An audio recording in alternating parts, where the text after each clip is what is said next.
Hello everyone. आज हम देखते हैं किशोर न्याय अधिनियम 2015 और ये हम वही सेक्शन देखेंगे जो हमारे एपीओ में इम्पोर्टेंट है। तो हम देखते हैं आज किशोर न्याय अधिनियम 2015।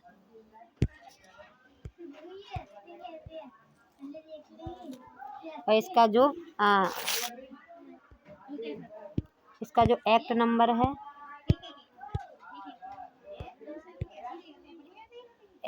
है, ये एक्ट नंबर इसका 2 है। और ये जब हमारा बन के तैयार हुआ था तो 31 दिसंबर 2015 को ये बन के तैयार हो गया था, ये रेडी हो गया था। और जो 15 जनवरी 2016 से ये हमारे देश में लागू कर दिया था, तो हमारा जे एक्ट 2015 को लागू कर दिया था।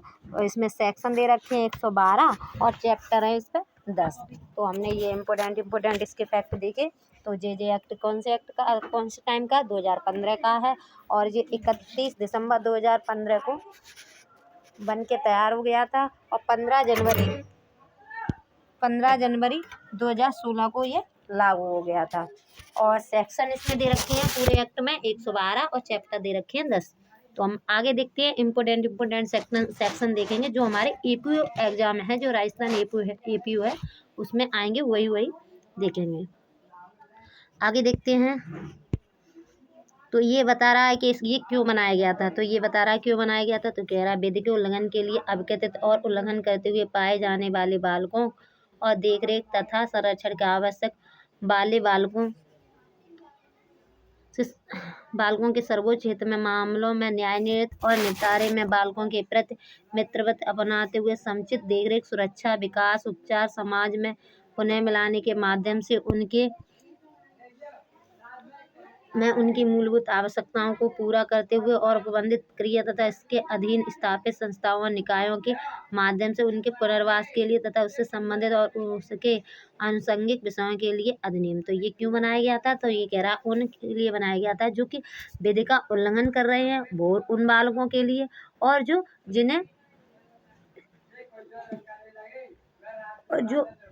अनाथ हैं, जिनका कोई देखने वाला नहीं है, उनका देखरेख संरक्षण करने के लिए, उन बालकों के देखरेख संरक्षण के लिए, उन्हें पुनः मिलाने के लिए समाज में, उनके विकास के लिए, उनके उपचार, विकास, सुरक्षा, देखरेख, शिक्षा ये मिल सके, इस वजह से ये एक्ट बनाया गया था। कौन कौन से बालकों के लिए बनाया गया था। जो विधि का उल्लंघन कर रहे हैं उन बालकों के लिए, और जिन्हें आवश्यकता है संरक्षण की उन बालकों के लिए। आगे देखते हैं।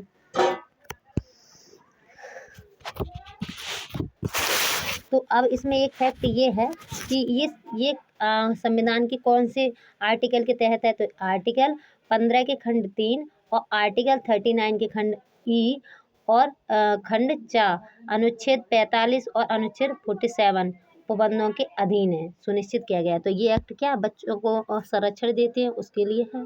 तो ये बताया गया। अब हम आते हैं चैप्टर। तो इसमें चैप्टर कितने दे रखे हैं। चैप्टर 10 हैं, पर हम पहले चैप्टर देखेंगे। पहला चैप्टर उसका नाम है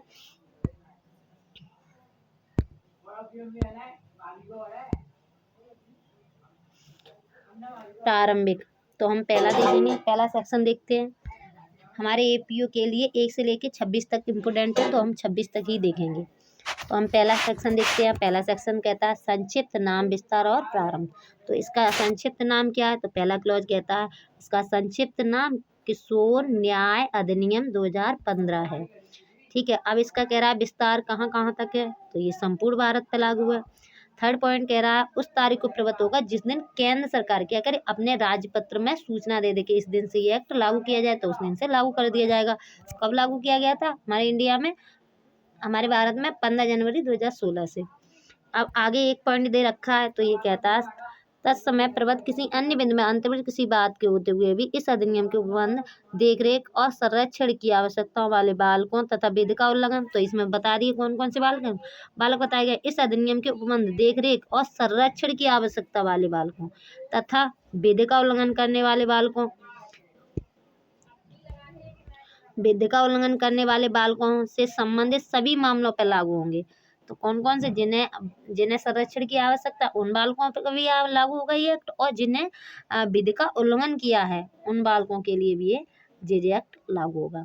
अब ये 4 पॉइंट कहता है। अब आगे इसमें पॉइंट दे रखे उन्हें देखते हैं। तो पहला पॉइंट कहता है विधि का उल्लंघन करने वाले बालकों की गिरफ्तारी निरोध अभियोजन मतलब गिरफ्तारी निरोध अभियोजन, शास्ति, कारावास, पुनर्वास और समाज में पुनः मिलाना। तो जो विधि का उल्लंघन कर रहे हैं उन बालकों के लिए कैसे लागू होगा, तो कह रहा है उनकी गिरफ्तारी कैसे की जानी है, उन्हें निरोध कैसे करना है, उनका जो अभियोजन वो कैसे चलेगा, उन पर पेनल्टी कैसे लगेगी, कारावास कैसे दिया जाएगा और उनका जो समाज में पुनर्वास कैसे होगा और समाज में उन्हें पुनः कैसे मिलाया जाएगा। क्योंकि वो उन्हें गलती तो कर दी, तो क्या उन्हें हमेशा सजा ही देते रहेंगे, क्या उन्हें सुधार का मौका नहीं मिलेगा, समाज में पुनः मिलाने का मौका नहीं मिलेगा। तो उसके लिए बनाया गया कि उन्हें पुनः मिलाया जाएगा समाज में। सेकंड पॉइंट कहता है देख रेख वाले बालक कौन से, तो कह रहा है देख रेख और संरक्षण की आवश्यकता वाले बालकों के पुनर्वास, दत्तक ग्रहण मतलब उन्हें पुनः बसाना, दत्तक ग्रहण मतलब किसी को गोद देना, समाज में पुनः मिलाने और वापसी की प्रक्रिया और विनिश्चय अथवा आदेश भी है। तो ये इसमें दोनों तरह के बालकों के लिए बता दिया कि क्या क्या होगा, इन दोनों तरह के बालकों के लिए क्या क्या इस एक्ट से निर्वहन किया जाएगा वो बता दिया।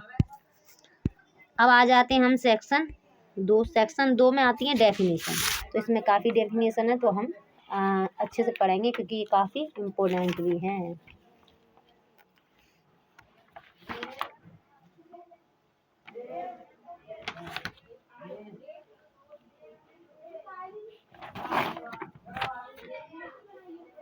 एक मिनट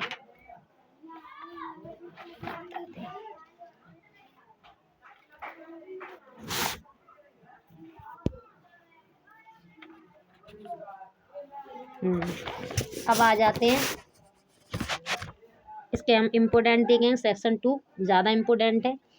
इसमें बताया गया परित्यक्त बालक मतलब जिसको परित्याग कर दिया गया वो बालक। तो कह रहा परित्यक्त बालक में से अपने जैविक या दत्तक माता पिता या संरक्षण द्वारा अभिव्यक्त ऐसा बालक अभिप्रेत है जिसे समिति द्वारा समय जांच के पश्चात परित्यक्त घोषित कर दिया। मतलब जिसके जो माता पिता हैं उनने क्या कर दिया है, त्याग दिया है, उसे त्याग दिया है, वो बालक आएगा परित्यक्त बालक में। ठीक है, जिसका परित्याग हो गया है। सेकंड कह रहा दत्तक ग्रहण में क्या आएगा, क्या किस चीज़ को दत्तक ग्रहण का मतलब क्या है, तो कह रहा दत्तक ग्रहण से ऐसी प्रक्रिया अभिप्रेत है जिसके माध्यम से दत्तक बालक को उसके जैविक माता पिता से स्थायी रूप से अलग कर दिया जाता है। मतलब जो ओरिजिनल माँ बाप है उनसे अलग कर दिया जाता है और वह अपने दत्तक माता पिता का ऐसे सभी अधिकार और विशेष अधिकार और दायित्व सहित जो किसी जैविक बालक से जुड़े हैं विधिपूर्वक बालक बन जाता है। तो दत्तक ग्रहण का मतलब वो प्रक्रिया है जिसमें जो जैविक माता पिता हैं जिसने उसने जन्म दिया, जिन माता पिता ने बालक को, उस माता पिता से बालक को अलग कर दिया जाता है और दूसरे जो उन्हें दत्तक लेना चाहते, गोद लेना चाहते, उन माँ बाप को दे दिया जाता है और सारे दायित्व सहित और अधिकारों सहित वो बालक उनका बालक हो जाता है। अब थर्ड कह रहा दत्तक ग्रहण विनियम क्या है, तो कह रहा है दत्तक ग्रहण विनियम से प्राधिकरण द्वारा विरचित और केंद्र सरकार द्वारा दत्तक ग्रहण के संबंध में अधिसूचना विनियम अभिप्रेत है। तो कौन से नियम लगेंगे दत्तक ग्रहण के लिए, जो केंद्र सरकार ने बनाए हैं। ठीक है, वो नियम लगेंगे। अब आ जाते हैं पश्चात देख रेख। तो ये कह रहा है पश्चात देखरेख से उन व्यक्तियों के जिन्होंने 18 वर्ष की आयु पूरी कर ली है। अब जिन बच्चों ने जो बच्चे पहले तो उन्हें रख लिया गया, अब क्या उनकी 18 वर्ष पूरी हो गई है, तब क्या करेंगे, तो कह रहा 18 वर्ष पूरी हो गई किंतु 21 वर्ष पूरी नहीं हुई है। जो बालक हमने ले लिया जिसका या तो उसने विधि का उल्लंघन किया है या उसे संरक्षण की आवश्यकता थी, अब उसे ले लिया इस एक्ट के तहत। अब उसकी क्या है, उसकी उम्र है, जो उसकी एज है 18 साल तो हो गई है किंतु 21 वर्ष से अभी वो छोटा है, किंतु 21 वर्ष की आयु पूरी नहीं की है। और जिन्होंने भारत की मुख्य धारा से जुड़ने के लिए किसी संस्थागत देख रेख का त्याग कर दिया है, वित्तीय और अन्यथा सहायता को बंद किया जाना अभिप्रेत है। तो अगर उन्होंने जहाँ उन्हें रखा गया था वहाँ से उन्होंने वो जगह छोड़ दी है, त्याग कर दिया गया है, तब उन बालकों का क्या किया जाएगा, तो कह रहा वित्तीय और अन्यथा सहायता का उपबंध किया जाना अभिप्रेत है। तो उन्हें उपबंध किया जाए कि वो कैसे समाज की मेन धारा में जुड़ सकते हैं, उनकी वित्तीय सहायता की जाएगी, कोई अन्य सहायता वो किया जाएगा। ठीक है, 6 पॉइंट आता है प्राधिकृत विदेशी दत्तक ग्रहण अभिकरण, जो विदेश में बच्चे गोद दिए जाते हैं उनके बारे में बता रहा है। तो ये कह रहा है प्राधिकृत विदेशी दत्तक ग्रहण अभिकरण से ऐसा कोई विदेशी, सामाजिक या बाल कल्याण अभिकरण अभिप्रेत है जो अनिवासी भारतीयों के या विदेश विदेश भारतीय नागरिक या भारतीय मूल के व्यक्ति या विदेश भावी दत्तक माता पिता के भारत से किसी बालक के दत्तक ग्रहण संबंधी आवेदन का समर्थन करने की उस देश के उनकी केंद्रीय प्राधिकरण या सरकारी विभाग की सिफारिश पर केंद्रीय दत्तक ग्रहण शोध प्राधिकरण द्वारा प्राधिकृत है। तो ये कह रहा है प्राधिकृत विदेशी दत्तक ग्रहण अभिकरण कौन सा है, तो ये कह रहा है वो है जिस ऐसा होता है कि जैसे कोई विदेश का व्यक्ति है या हमारे मूल का ही है, विदेश में रहने लगा है या विदेश में ही रहता है या विदेशी है, वो हमारे यहाँ से बच्चों को गोद लेना चाहता है, तो फिर उसके लिए अभिकरण बनाए गए हैं जो कि उनके केंद्रीय प्राधिकरण या सरकारी विभाग की सिफारिश पर केंद्रीय दत्तक ग्रहण स्रोत प्राधिकरण द्वारा प्राधिकृत किया जाता है, उसके द्वारा अनुमति दी जाती है, तभी वो लोग क्या कर सकते हैं, दत्तक ले सकते हैं बच्चों को। ठीक है, अब आ जाता है 7 कह रहा है प्राधिकृत से क्या है, प्राधिकृत में क्या दे रखा है, तो कह रहा है प्राधिकृत से धारा 68 के अधीन गठित केंद्रीय दत्तक ग्रहण शोध प्राधिकरण अभिप्रेत है। कहाँ है केंद्रीय दत्तक ग्रहण शोध प्राधिकरण? 68 में। भीख मांगना 8 में कह रहा है भीख मांगने से मतलब क्या है, तो कह रहा है किसी लोक स्थान पर, कोई पब्लिक प्लेस है जैसे कि रेलवे स्टेशन है, बस स्टेशन है, मंदिर है, ठीक है, किसी लोक स्थान पर भिक्षा की याचना करना मतलब भीख मांगना, उसे प्राप्त करना अथवा किसी प्राइवेट पर्सन से भिक्षा की याचना करना है या उसे प्राप्त करने का प्रयोजन के लिए प्रवेश करना, चाहे वह किसी भी बहाने को हो, तो फिर उसे क्या मानेंगे, भीख मानेंगे। दूसरा पॉइंट दे रखा है भिक्षा अभिप्राप्त करने या उद्धापित करने के उद्देश्य से अपना या किसी अन्य व्यक्ति का किसी जीव जंतु का कोई व्रण, घाव, क्षति, अंग विकार या रोग प्रदर्शित करना, तो ये कह रहा है या तो ऐसे भीख मांग लेना या उसका कोई अंग है या कोई जीव जंतु है उसका अंग दिखाकर भीख मांगना, तो वो भी भीख मांगने के अंतर्गत आएगा। अब आते हैं सेक्शन 9 कहता है बालक का सर्वोच्च हित, तो बालक के हित के बारे में क्या कहा गया है, तो ये कहता है बालक का सर्वोच्च हित से बालक के बारे में उसके मूलभूत अधिकारों और आवश्यकताओं, मूलभूत क्या अधिकार है, आवश्यकता है, पहचान, सामाजिक कल्याण और भौतिक, भावनात्मक और बौद्धिक विकास के पूरे किए जाने की सुनिश्चित करने के लिए किए गए किसी विनिश्चय का आधार अभिप्रेत है। तो बालक का सर्वोच्च हित क्या माना जाएगा कि उसकी जो आवश्यकताएं, पहचान है, सामाजिक कल्याण, भौतिक, भावनात्मक, बौद्धिक विकास, ये सारा की सुनिश्चित करना ही क्या है, बालक का सर्वोच्च हित माना जाएगा।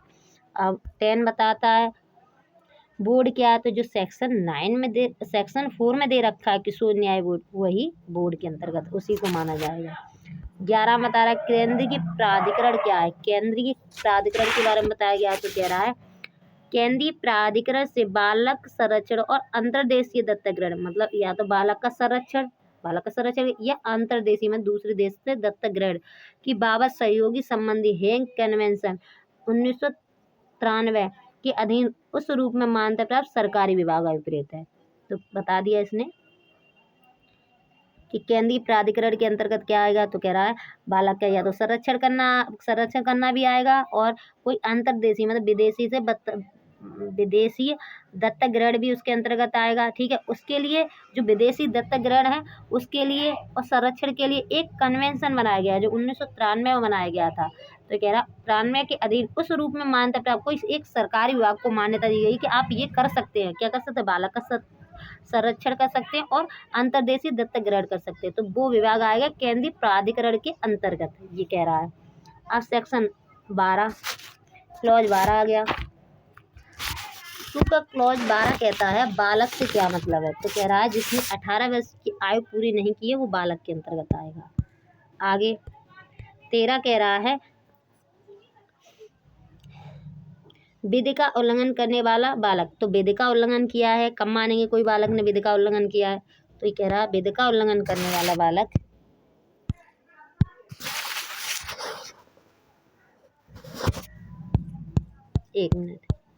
विधि का उल्लंघन करने वाला बालक से ऐसा बालक अभिप्रेत है जिसके बारे में यह अभिकथित है या पाया जा गया है कि उसने कोई अपराध किया है, तो कौन सा बालक, जिसने कोई अपराध किया है वो विधि का उल्लंघन किया है ये मानेंगे, और जिसने उस अपराध के दिए जाने की तारीख को 18 वर्ष की आयु पूरी नहीं की है, तो क्या मानेंगे? विधि का उल्लंघन करने वाला बालक मानेंगे जिसने कोई अपराध किया है और जो 18 वर्ष से कम आयु का है, तो हम क्या मानेंगे? उसे विधि का उल्लंघन करने वाला बालक। ये है 13 में। अब आ जाता है हमारा क्लॉज 14। क्लॉज 14 कहता है देखरेख और संरक्षण की आवश्यकता वाला बालक।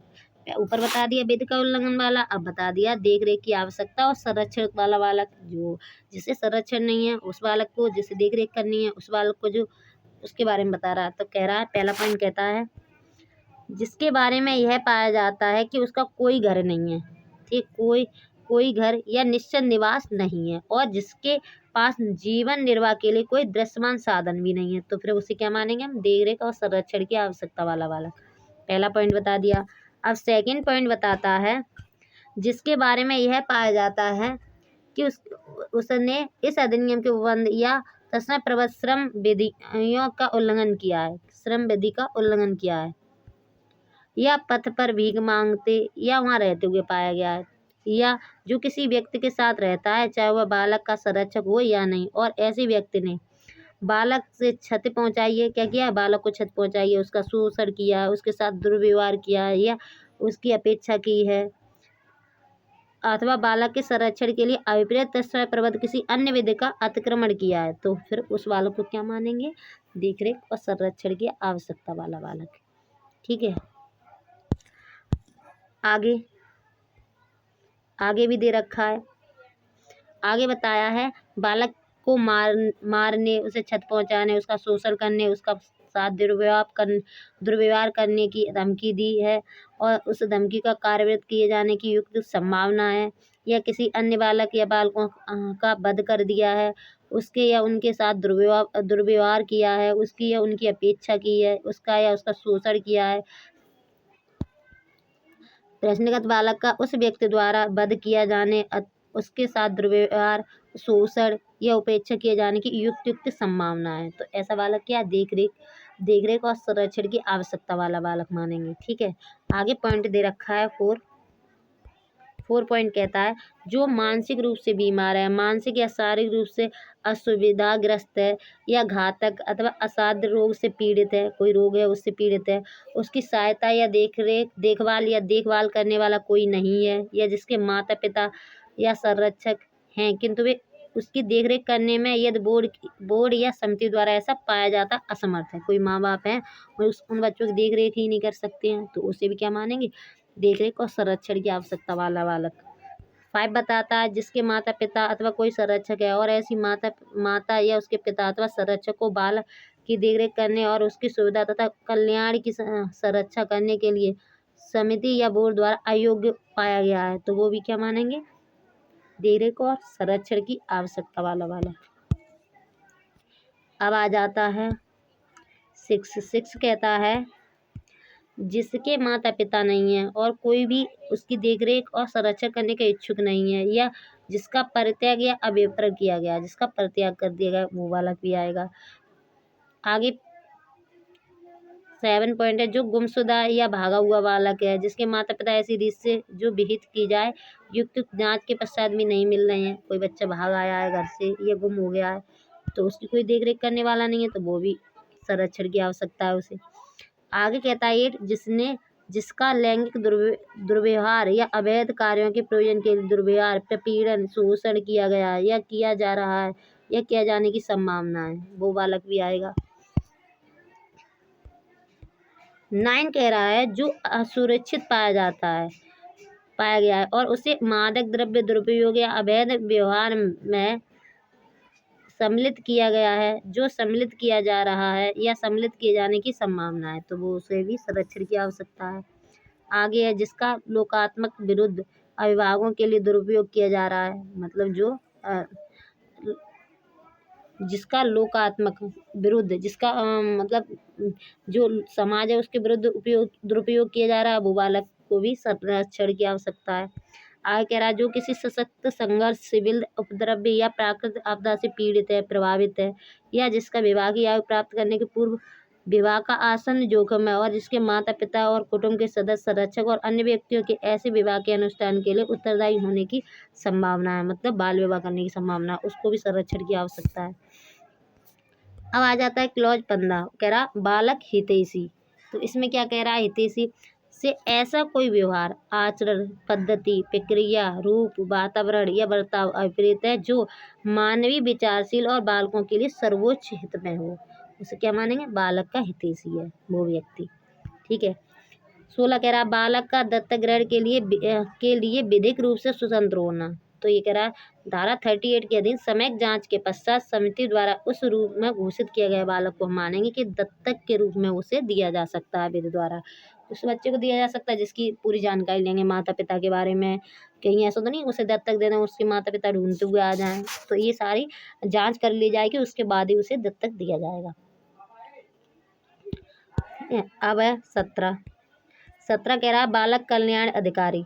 तो कह रहा से बालक कल्याण अधिकारी से संबंधित कौन सा अधिकारी है, तो कह रहा बालक कल्याण अधिकारी से यथास्थिति समिति का कोई समिति है बालक के जो संरक्षण कर रही है वो समिति या बोर्ड द्वारा किए गए निर्देशों का उत्तरदायित्व जो विहित किया जाए पालन करने वाला बालक देखरेख संस्था से जुड़ा हुआ कोई अधिकारी अभिप्रेत है, जो या तो कोई समिति है या कोई बोर्ड है या कोई संस्था है जो बालकों का संरक्षण करने के लिए बनाई गई है, अगर उसका कोई अधिकारी है तो उसे मानेंगे बालक कल्याण अधिकारी।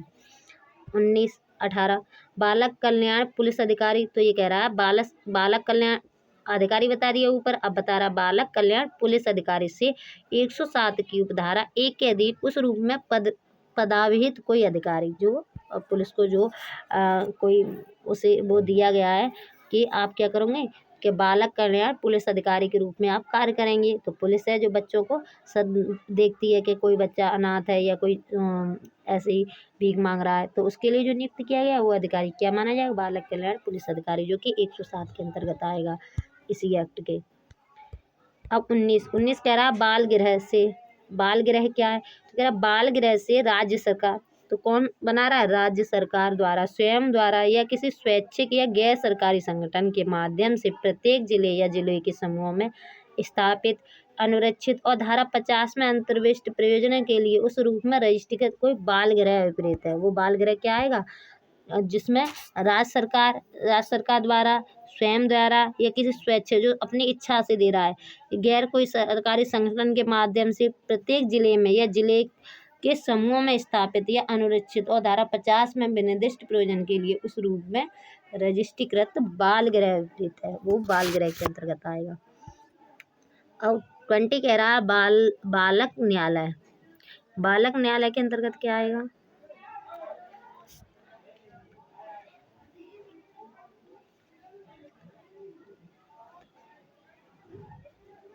बालक न्यायालय से बालक अधिकारी संरक्षण आयोग 2005,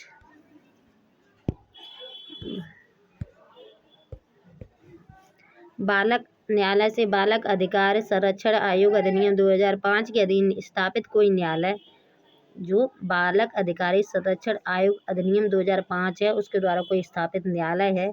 लैंगिक अपराधों से बालकों का संरक्षण अधिनियम 2012 है के अधीन, इन दोनों एक्टों के अधीन कोई विशेष न्यायालय जहां कहीं विद्वान हो, मतलब कहीं स्थापित हो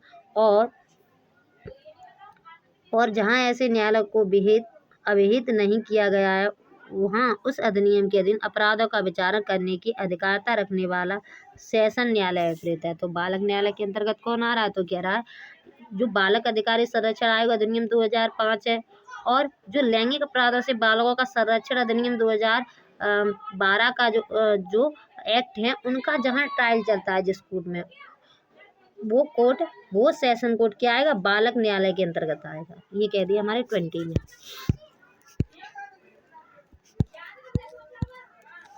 अब आ जाते हैं हम 21।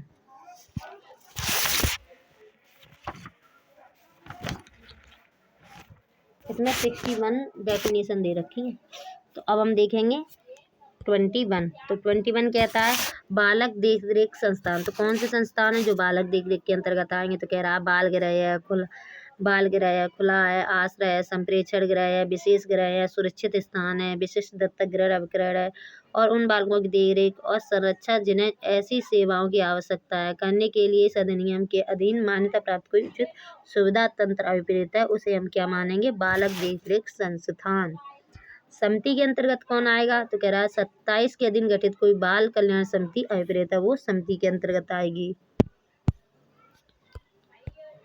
23 कह रहा है न्यायालय। तो कह रहा है न्यायालय से ऐसा कोई सिविल न्यायालय अभिप्रेत है जिससे दत्तक ग्रहण और संरक्षकता के मामलों में अधिकारता प्राप्त है। ठीक है, जिसे दत्तक ग्रहण की और संरक्षकता के मामले में अधिकारता प्राप्त है, और उसके अंतर्गत जिला न्यायालय भी आएगा। जिला न्यायालय, कुटुम्ब न्यायालय, नगर सिविल न्यायालय भी सम्मिलित है। अगर तो कौन कौन से न्यायालय हैं जिन्हें अधिकारता दी गई है कि आप क्या कर सकते हैं? दत्तक ग्रहण भी करा सकते हो और बालक का संरक्षण भी कर सकते हो। तो वो न्यायालय इसके उस न्यायालय के अंतर्गत कौन कौन से? जिला न्यायालय, कुटुम्ब न्यायालय, नगर सिविल न्यायालय भी न्यायालय के अंतर्गत आएंगे। अब शारीरिक दंड के मतलब क्या है?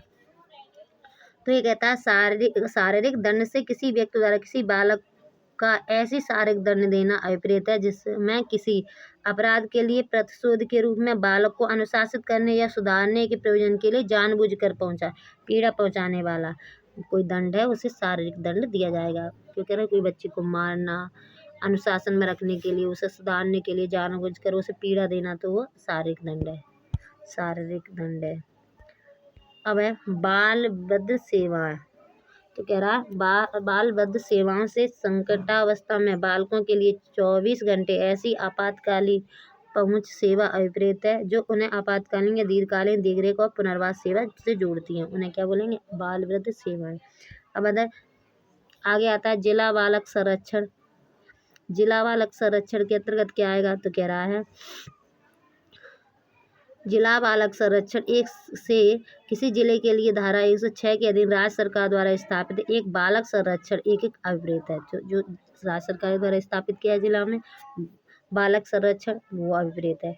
जो इस अधिनियम के क्रियान्वित को और जिले में अन्य बालक संरक्षण उपायों को सुनिश्चित करने के लिए जिला मजिस्ट्रेट के पर्यवेक्षण के अधीन कार्य करेगा। तो किसके निगरानी में कार्य करेगा? जिला मजिस्ट्रेट की निगरानी में।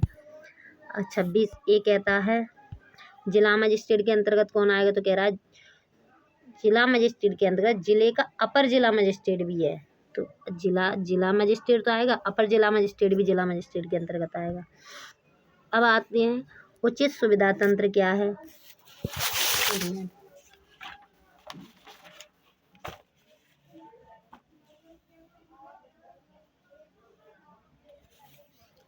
हाँ, तो आते हैं उचित सुविधा तंत्र से किसी सरकारी संगठन या रजिस्ट्री स्वैच्छिक या गैर सरकारी संगठन द्वारा चलाया जा रहा ऐसा सुविधा तंत्र उक्त प्रयोजन के लिए उचित होने के रूप में धारा 51 की उपधारा 1 के अधीन यथास्थिति समिति या बोर्ड द्वारा मान्यता प्राप्त कोई सुविधा तंत्र है, वो माना जाएगा। 28 कह रहा है योग्य व्यक्ति से कौन अभिप्रेत है? तो योग्य व्यक्ति से ऐसा व्यक्ति अभिप्रेत है जो बालक की किसी निर्दिष्ट प्रयोजन के लिए जिम्मेदारी लेने के लिए तैयार है। जो बालक की जिम्मेदारी लेने के लिए तैयार है, क्या योग्य व्यक्ति है। और ऐसे व्यक्ति की इस निमित्त जांच के पश्चात इसके लिए जांच भी की जाएगी, क्या वो बच्चे का भार उठाने के लिए उसे एक अच्छा जीवन देने के लिए सक्षम है, तो उसके लिए जांच भी की जाएगी।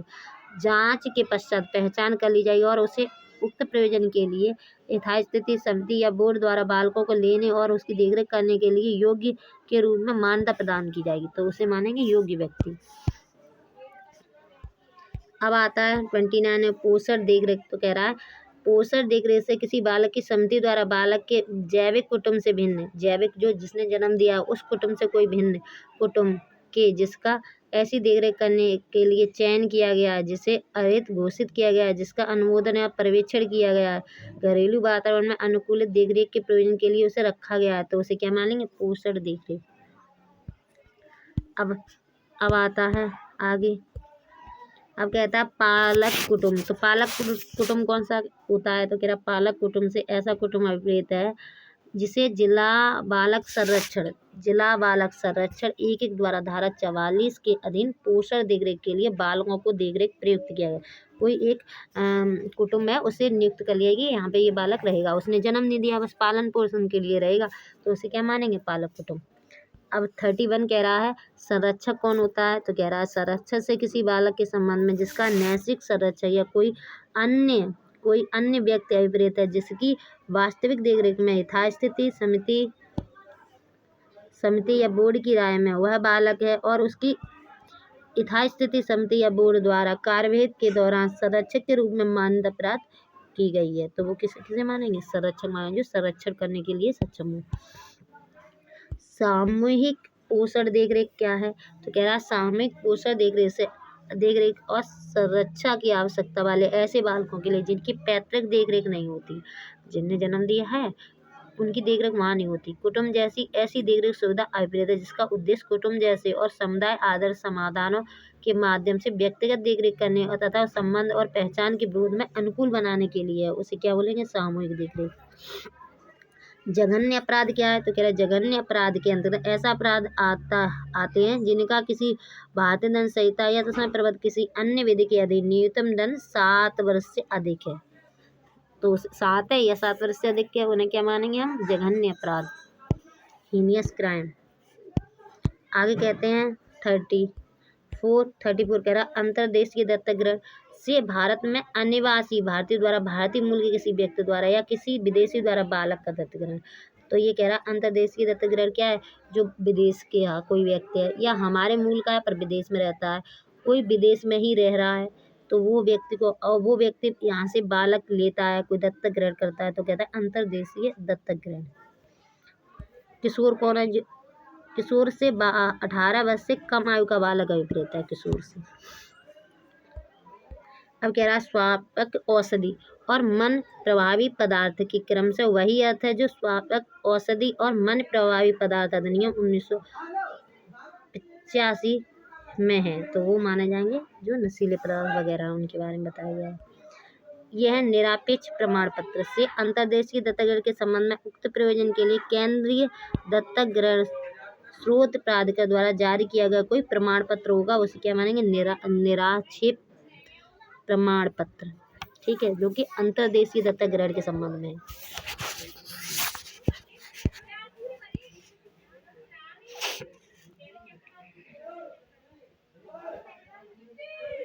अब आते हैं अनिवासी भारतीय कौन होते हैं, तो कह रहा है अनिवासी भारतीय से ऐसा व्यक्ति अभिप्रेत है जिसके पास भारतीय पासपोर्ट तो है और वर्तमान में एक से अधिक वर्ष से विदेश में रह रहा है, भारतीय पासपोर्ट है पर वो विदेश में रह रहा है 1 वर्ष से ज़्यादा टाइम से, तो फिर अनिवासी विदेश भारतीय माना जाएगा। अधिसूचना का मतलब क्या है, तो कह रहा है राजपत्र में प्रकाशित की गई सूचना को क्या मानेंगे, अधिसूचना। भारत के राजपत्र में या किसी अन्य राजपत्र में प्रकाशित अधिसूचना अभिप्रेत है और अधिसूचित पद तद में अर्थ लगाया जाएगा, ठीक है। अब है संप्रेक्षण गृह क्या है, 40 में बता रहा है, तो कह रहा है संप्रेक्षण गृह में किसी राज्य सरकार द्वारा स्वयं या किसी स्वैच्छिक या गैर सरकारी संगठन के माध्यम से या तो सरकार द्वारा या कोई अपनी इच्छा से चला रहा है या कोई प्राइवेट संस्था है, प्रत्येक जिले या जिलों के समूह में स्थापित और अनुच्छेद धारा 47 की उपधारा 1 में विनिर्दिष्ट प्रयोजन के लिए उस रूप में रजिस्ट्री कर कोई संप्रेक्षण गृह बनाया गया है, उसे क्या मानेंगे, संप्रेक्षण गृह। खुला आश्रय क्या है, खुला आश्रय से बालक के लिए राज्य सरकार द्वारा धारा 43 उपधारा 1 के अधीन स्वयं द्वारा या किसी स्वैच्छिक गैर सरकारी संगठन के माध्यम से स्थापित और अनुरक्षित तथा उस धारा में अंतर्विष्ट प्रयोजन के लिए उस रूप में रजिस्ट्री कर कोई सुविधा तंत्र है, तो उसे क्या मानेंगे, खुला आश्रय। अनाथ से ऐसा बालक अभिप्रेत है, अनाथ के अंतर्गत कौन सा बालक आता है वो बताया गया है, जिसके जैविक या दत्तक माता पिता ने विधिक संरक्षण नहीं है, ना तो उसके दत्तक माता पिता है, ना उन्हें जन्म दिया वो माता पिता है, और ना ही कोई विधि द्वारा कोई संरक्षक है, तो उसे अनाथ मानेंगे। दूसरा पॉइंट है जिसका विधिक संरक्षक बालक की देखरेख करने का इच्छुक नहीं है या देखरेख करने में समर्थ नहीं है, तो उसे क्या मानेंगे, अनाथ मानेंगे। अब है 43 विदेशी भारतीय नागरिक कौन से हैं, तो कह रहा है विदेशी भारतीय नागरिक से नागरिक अधिनियम 1955 के अधीन उस रूप में रजिस्ट्री कर जो व्यक्ति हैं उन्हें क्या मानेंगे, विदेशी भारतीय नागरिक, जो कि विदेश में रह रहे हैं, भारतीय नागरिकता भारत की है। 44 कह रहा भारतीय मूल के व्यक्ति कौन है, तो कह रहा भारतीय मूल के व्यक्ति से ऐसा व्यक्ति है जिसने पारंपरिक पूर्वजों में से कोई भारतीय राष्ट्रीय है था, मतलब पहले इनके माता कोई पूर्वज थे वो भारत में रहते थे, जो वर्तमान में केंद्र सरकार द्वारा जारी किया गया भारतीय मूल के व्यक्ति होने से संबंधित card personal of the Indian original card धारण किए हुए हैं, उन्हें क्या मानेंगे हम, भारतीय मूल के व्यक्ति। भारतीय मूल के व्यक्ति कौन है, जिनके पूर्वज भारत में थे, अब वो लोग विदेश में रहने लगे हैं और जिसपे भारत द्वारा personal of Indian original card है, तो वो माने जाएंगे भारतीय मूल के व्यक्ति। 45 कह रहा है छोटे अपराध के अंतर्गत क्या आता है, तो कह रहा भारतीय दंड संहिता के तत्सम प्रबद्ध किसी अन्य विधि के अधीन अधिकतम दंड 3 मास तक का हो, वो जो अपराध हैं जिनमें 3 मास तक की कारावास हो, वो छोटे अपराध के अंतर्गत आते हैं। सुरक्षित स्थान कौन सा है, तो कह रहा सुरक्षित स्थान से ऐसा कोई स्थान या ऐसी संस्था जो पुलिस हवाला या जेल नहीं है, ना तो पुलिस हवालत है ना जेल है, अविपरीत है। तो कौन सा स्थान बता रहा है, जिसमें पुलिस हवालात नहीं आएगी, जेल नहीं आएगी, ठीक है, ये सुरक्षित स्थान है। जिसकी स्थापना पृथक रूप से की गई है या जो स्थायी स्थिति किसी संप्रेषण गृह या किसी विशेष गृह से जुड़ी हुई है, जो विधि का उल्लंघन करने वाले अविकृत बालक, विधि का उल्लंघन करने वाले बालक या उल्लंघन करते पाए गए बालक या बालकों को बोर्ड या बालक न्यायालय दोनों के आदेश से जांच के दौरान या आदेश यथास्थिति स्थिति अवधि और प्रयोजन के लिए दोषी पाए जाने के पश्चात सतत पुनर्वास के दौरान अपनाती है और उनकी देखरेख करती है। तो जो बालक हैं जिन्होंने कोई अपराध किया है, जिनका ट्रायल चल रहा है, ठीक है, उनको उस टाइम के लिए जिस संस्थान में रखा जाता है वो सुरक्षित स्थान माना जाएगा, वो सुरक्षित स्थान है। अब 47 कह रहा विहित के अंतर्गत क्या आएगा, तो कह रहा इसमें जो नियम दिए गए हैं वो विहित के अंतर्गत आएंगे। परिवीक्षा अधिकारी कौन है, 48 कहता है, तो कह रहा परिवीक्षा अधिकारी अधिनियम 1958 के अधीन परिवीक्षा अधिकारी के रूप में नियुक्त किया गया कोई अधिकारी है जो राज्य सरकार द्वारा जिला बालक संरक्षण के अधीन नियुक्त किया गया विधि से परिवीक्षा अधिकारी अभिप्रेत है, ठीक है। तो ये बताया गया है कि राज्य सरकार द्वारा परिवीक्षा अधिनियम 1958 के अधीन परिवीक्षा अधिकारी के रूप में जो नियुक्त किया गया है अधिकारी या राज्य सरकार द्वारा जिला बालक संरक्षण के अधीन नियुक्त किया गया है कोई विधिक सह परिवीक्षा अधिकारी भी परिवीक्षा अधिकारी के अंतर्गत आएगा। भावी दत्तक माता पिता से धारा 57 के उपबंधों के अनुसार बालक के दत्तक के लिए पात्र व्यक्ति विपरीत है। कौन से हैं, जो बच्चे को गोद लेना चाहते हैं, जो अभी लिया नहीं है लेना चाहते हैं, उन्हें भावी दत्तक माता पिता कहते हैं। 50 कह रहा लोक स्थान कौन सा है, तो कह रहा लोक स्थान का वही अर्थ होगा जो अनैतिक व्यापार अधिनियम 1956 में है, वो लोक स्थान होगा, तो पब्लिक प्लेस।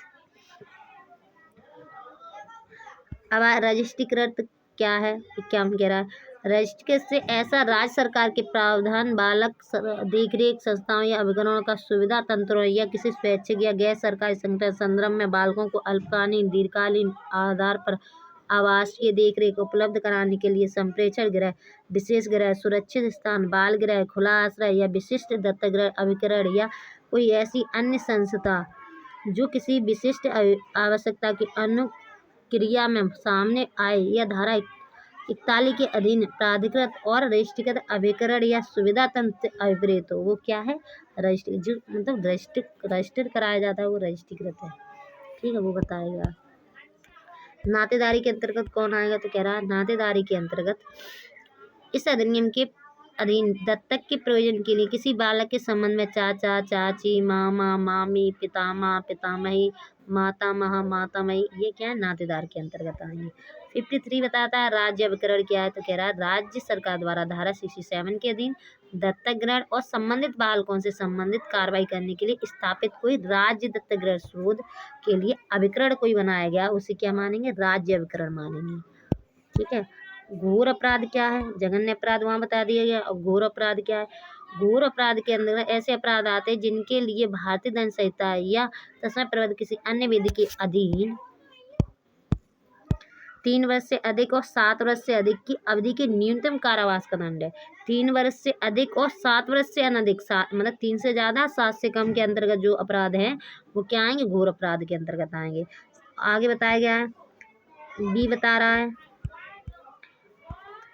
7 वर्ष से अधिक के अधिकतम कारावास का उपबंध है, किंतु कोई न्यूनतम कारावास या 7 वर्ष से कम के न्यूनतम कारावास का उपबंध नहीं है। ठीक है, तो ये बता दिए 7 वर्ष से अधिक के अधिकतर कारावास का उपबंध है। ठीक है, तो ये बता दिया।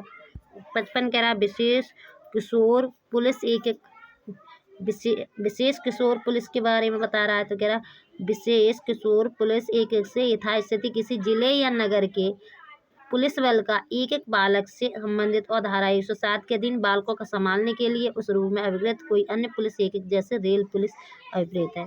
तो कौन बताया गया है? जो बालकों के संरक्षण को देखने के लिए कोई भीख तो नहीं मांग रहा बच्चा, या कहीं कार्य तो नहीं कर रहा, या कोई अपराध तो नहीं कर रहा, उसके लिए जो पुलिस बनाई गई है उसे कहते हैं विशेष किशोर पुलिस एक है। अब आता है विशेष गृह क्या है। विशेष गृह से किसी राज्य सरकार द्वारा किसी स्वैच्छिक गैर सरकारी संगठन द्वारा विधि के उल्लंघन करने वाले ऐसे बालकों को जिनके बारे में जांच माध्यम से यह पाया गया है कि उन्होंने अपराध कारित किया है। तो जिन बच्चों ने अपराध किया उनके लिए बता रहा है, और जिन्हें बोर्ड के आदेश से ऐसी संस्था में भेजा गया है और उन्होंने अपराध किया और बोर्ड ने आदेश दिया इन्हें क्या गया वहाँ उस जगह ले जाया जाए। आवास और पुनर्वास संबंधी सेवाएं उपलब्ध कराने के लिए स्थापित और धारा 48 के अधीन रजिस्ट्रीकृत कोई संस्था है उसे हम क्या कहेंगे विशेष गृह। अब है विशिष्ट दत्तक ग्रहण अभिकरण क्या है। तो कह रहा विशेष दत्तक ग्रहण अभिकरण से ऐसा अनाथ परित्यक्त अभिप्रेत बालक के जिन्हें दत्तक ग्रहण के प्रयोजन के लिए समिति के आदेश द्वारा वहां रखा गया है, आवास के लिए राज्य सरकार द्वारा या किसी स्वैच्छिक या गैर सरकारी संगठन द्वारा स्थापित और धारा 65 के अधीन मान्यता प्राप्त कोई संस्था अभिप्रेत है, विशिष्ट दत्तक ग्रहण अभिकरण आ जाएगा। आगे कह रहा है